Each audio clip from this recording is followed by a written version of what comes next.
How lucky are we? Pretty lucky. You're pretty lucky. Thank you so much, Sadie. This has been amazing. I've just been having the best time. I'm so glad. Especially, so much of the beauty of what you've been sharing has been this courage to show up vulnerable, and like vulnerable is absolutely key to transformation. It's like essential ingredient.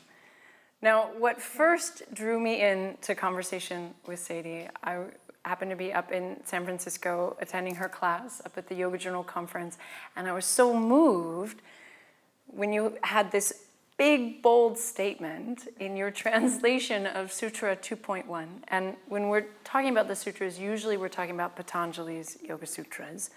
Sutra 2.1, you made this outrageous statement of translating Ishvara Pranadam, which so normally gets translated as surrender, as action.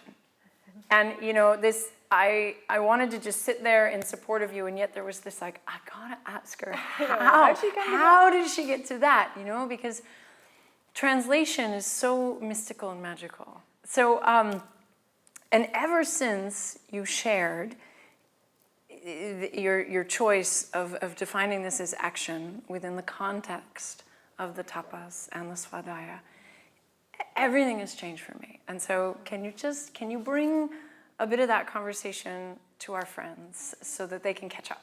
Yeah, absolutely. Well, I mean, I love that too, because we were in this big conversation about it, and mostly people will just sit there and go, oh, okay, and move on. But she was like, wait a minute, tell me more. And that was wonderful. We got into this great conversation about the yoga, the 3 steps to